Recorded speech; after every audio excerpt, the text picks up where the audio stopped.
Hey guys, a while back in one of my videos I talked about how I use these clamshells, these little, I call them clamshells.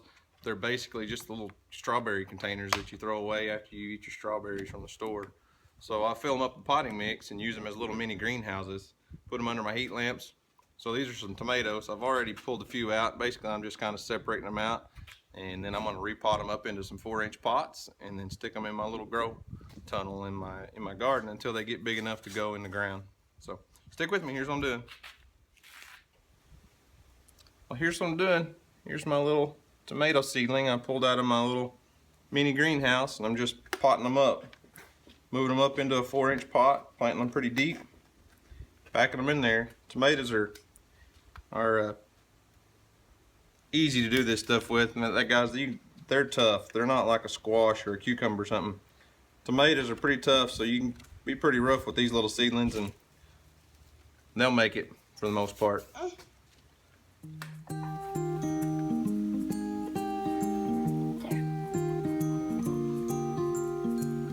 Houston, what are you planting? Watermelon seeds. You planting watermelons? Show him, Sissy.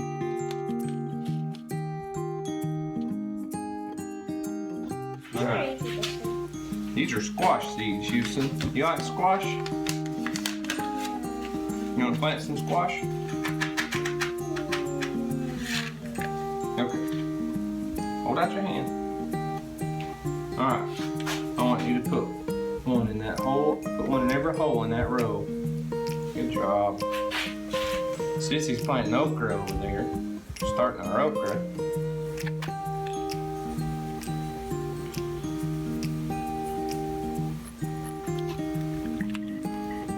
Alright, so I got the kids out here in the garage today. We're filling up some seed flats, and we start a lot of our stuff off in float trays, and it just gives it that extra boost to get it going good before we put it in the ground, that we can kind of control everything a little better.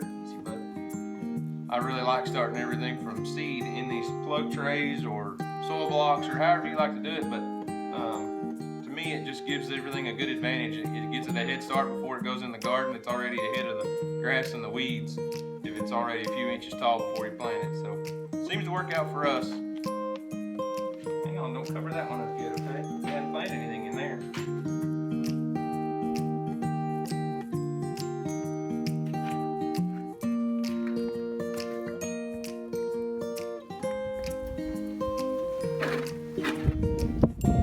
You remember what you're planting?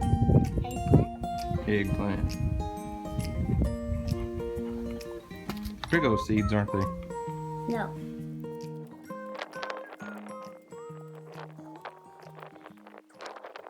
So here's how I'm gonna start my seedlings off this year. Had some extra plastic. That is, those little hoops are just electrical conduit that have been into a hoop stuffed in the ground. Stretch that plastic across there, and I hold it down to the ground with some sandbags. It will get a little too hot in there during the daytime, so I'll have to pull up the sides and vent it. But it's just like a little mini greenhouse. To get the plastic pulled tight, it doesn't look too bad. Should be a good place to get my seeds off to a good start. So here's a quick look in my little seed tent, my little seed house. Just some leftover greenhouse plastic that a friend of mine gave me.